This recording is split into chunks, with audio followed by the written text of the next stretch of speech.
Bonjour, bonjour mes chéris d'amour, bonjour mes chers élèves. Alors aujourd'hui, on va faire une petite révision, une révision vite fait. On va voir la relative et la complétive. Alors on va voir la différence entre la relative et la complétive. Comment on peut savoir que c'est une relative ou bien complétive? On a déjà vu ça en classe, mais une petite révision pour les 4e années. Alors, j'espère que vous voyez bien. Voilà, très bien, comme ça. Nibda, bismillah. J'ai la phrase, l'exemple. La tarte que j'ai préparée est délicieuse. Bon, c'est une phrase complexe. Je dois chercher la proposition subordonnée. Je vais de la proposition subordonnée. Où est la proposition subordonnée? Alors, c'est la proposition qui commence par que. Alors, je souligne toute la phrase. Que j'ai préparée est délicieuse. C'est une proposition subordonnée. D'accord? La subordonnée commence par que. Donc, maintenant, je vais voir est-ce que c'est une relative ou bien complétive. Qu'est-ce que je fais? Je cherche, je regarde avant que. Qu'est-ce que j'ai? Wesh andi avant que. Alors, on dit la tarte. Le mot tarte, c'est quoi? Est-ce que c'est un nom ou bien c'est un verbe? Alors, la tarte, c'est quoi? C'est un nom. Très bien. Très bien, comme César. Voilà. Avant que j'ai un nom, la tarte. Alors, quand j'ai un nom avant que, j'ai un nom avant le que, une proposition subordonnée relative. D'accord? Une proposition subordonnée relative. Je répète, quand j'ai avant que j'ai un nom, c'est une relative. Proposition subordonnée relative. C'est clair? Je regarde la deuxième phrase, le deuxième exemple. Le pantalon que j'ai acheté est cher. Où est la proposition subordonnée qu'on a? C'est celle qui commence par que. C'est une proposition qui commence par que. Alors, je souligne toute la phrase. Que j'ai acheté est cher. La même chose, je cherche avant que. Le pantalon. C'est un nom. Alors, quand j'ai un nom avant que, c'est une proposition relative, subordonnée relative. C'est clair? Très bien. On passe maintenant à la complétive. Comme ça, peut-être vous voyez mieux. Attendez, voilà. Très bien, comme ça. Un autre exemple. Je veux que tu fasses des efforts pour le prochain examen, pour le BUM, Inch'Allah. Alors, la même chose, je souligne la proposition subordonnée qu'on a, qui commence par que. Je souligne, attends, je change de couleur. Voilà. Que tu fasses des efforts pour le prochain examen. Je souligne toute la phrase. Et je fais la même chose. Je cherche avant que. Je regarde. Wesh andi avant que. Veux. C'est quoi veut? Est-ce que c'est un nom? Non, très bien. Veut, c'est un verbe. Le verbe vouloir au présent d'indicatif. Alors, je veux, c'est un verbe. C'est-à-dire, quand j'ai avant que j'ai un verbe avant que, c'est une proposition subordonnée complétive. D'accord? Très bien. Je répète, avant que j'ai un verbe, alors on se met à une proposition subordonnée complétive. J'espère que c'est clair. Deuxième phrase. Je pense qu'il ne reviendra pas. La même chose, je cherche la proposition subordonnée, c'est qu'il ne reviendra pas. Elle commence par que. Qu'est-ce que j'ai? Je fais la même chose. Je cherche avant que. On dit je pense. Alors penser un verbe. Puisque j'ai un verbe avant que, c'est-à-dire c'est une subordonnée. Très bien, complétive. Très bien. C'est clair? Alors, on dit que, avant que, quand j'ai un nom, c'est une proposition relative. Avant que, si j'ai un verbe, on dit un verbe, c'est une proposition complétive. Voilà. C'est tout. Maintenant, on va voir le futur simple de l'indicatif. Est-ce que vous voyez? Normalement ça va. Attendez. Et voilà. Normalement, vous voyez bien. Les terminaisons des verbes au futur simple de l'indicatif. Voilà. Le futur simple de l'indicatif. Alors, tous les verbes du premier groupe, du deuxième groupe et du troisième groupe ont les mêmes terminaisons au futur simple. Quelles sont ces terminaisons? R-A-I, R-A-S, R-A, R-O-N-S, R-E-Z, R-O-N-T. Très bien. Ça, c'est les terminaisons. Alors, on va essayer de conjuguer des verbes au futur simple. Je commence par le verbe porter, un verbe du premier groupe. Comment je conjugue un verbe au futur simple? D'abord, je garde le verbe tel qu'il est. Regardez, porter. Je réécris le verbe. Voilà. Je réécris le verbe tel qu'il est. Porter. Et j'ajoute la terminaison. C'est quoi la terminaison? R-A-I. J'ai déjà un R. J'ajoute A-I. Et voilà la terminaison du verbe. Je porterai. Tu, la même chose. Je réécris le verbe. Voilà. Et j'ajoute la terminaison. AS. Bien sûr, le R en stylo vert. Bon, en bien, Inch'Allah, vous n'utilisez pas les couleurs.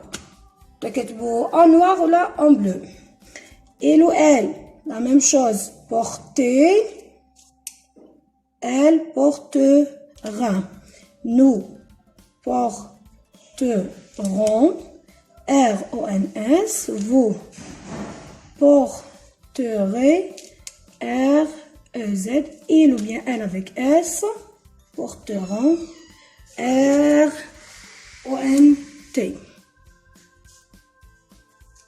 Voilà. On passe maintenant au verbe du deuxième groupe. Par exemple, les verbes finir, aussi la même chose. Je garde le verbe tel qu'il est. Je finir, j'écris finir et j'ajoute la terminaison. Je finir. R-A-I, tu finiras, je finirai. Tu finiras. R-A-S, il finira. R-A-A. J'ai une mauvaise écriture, je sais. Mais mes élèves me connaissent. Il faut écriture madame. En plus, il fait moi.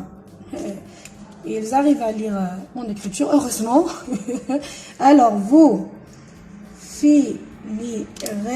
R-E-Z. Il avec S. Finiront.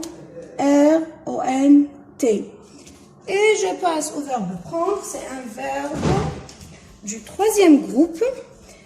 Toujours la même chose. Comme tous les verbes ont les mêmes terminaisons au futur simple. Je prendre. Bien sûr, j'enlève le E. Je prendre. R-A-I. Je prendrai. J'écris prendre. Tu prendras. Le R en rouge. Tu prendras. Il ou elle prendra. R-A. Nous prendrons. Voilà. R-O-N-S. Vous prendrez. R-E-Z. Il ou elle avec S. Prendre. Prendront. R-O-N-T. T. J'ajoute R ou un T. Voilà. Premier groupe, deuxième groupe et troisième groupe ont tous les mêmes terminaisons. Au futur simple. Et après, j'ai des verbes du troisième groupe, des verbes irréguliers, voilà, qui changent le radical. Bon, on les a fait en classe, en classe. Je vais juste rappeler pouvoir, qui devient je pourrais, qui change le radical. Aller, j'irai, irai. Bien sûr, je donne la même terminaison, je continue avec tous les pronoms personnels. Je pourrais, tu pourras, il pourra, etc. Aller, j'irai, tu iras, il ira. Et je continue. Faire, je ferai. Regardez, c'est le radical qui change. AI qui devient là. E. Venir, je viendrai. Et maintenant, j'ajoute le D. Je viendrai, tu viendras, il viendra, etc. Bien sûr, il y a d'autres verbes. Comme on les a fait en classe, comme vouloir, je voudrais, par exemple, etc. Alors, j'espère que vous avez bien compris. Et voilà. Et on passe à autre chose. Coucou, mes chers élèves, je suis revenue. On va voir maintenant, ou cette fois-ci, l'expression de la cause et la conséquence. On va commencer par la cause. Je lis la première phrase. Il n'a pas assisté ses cours car il est malade. Je répète, il n'a pas assisté ses cours car il est malade. Alors, la question qui se pose, première question 1. Quel est le rapport exprimé dans cette phrase? Quel est le rapport exprimé dans cette phrase? Le rapport exprimé dans cette phrase, c'est la cause. Alors, j'écris la cause. Bien sûr, vous répondez par une phrase complète. Le rapport exprimé est la cause. Comment je sais que c'est la cause qui fait changer? Parce que j'ai car. L'articulateur car. Quand j'ai l'articulateur car, c'est la cause. Les gars, les élèves, parce que c'est très facile, heureusement. Deuxième question. Exprime le même rapport d'une autre manière. C'est-à-dire, je dois donner la même phrase, le même rapport, la cause, mais je donne un autre articulateur. C'est-à-dire, je remplace car par un autre articulateur. Alors, je remplace car par quoi? À la vallée, tous les élèves vont me dire parce que. Je remplace par parce que. Voilà. Est-ce que vous voyez très bien? Il n'a pas assisté ses cours. Oh là là, j'ai pas mis un S, très bien, ses cours. Parce que il est malade. Bien sûr, le E, j'enlève le E ici. Parce que il est malade. Alors, je remplace car par parce que. Et bien sûr, il y a d'autres articulateurs qui expriment la cause. On a vu comme, puisque, tel que, etc. D'accord? On a tout vu en classe. Très bien. Je passe à une autre question. Par exemple, quel est le rapport exprimé dans la phrase? C'est la cause. Si il me demande,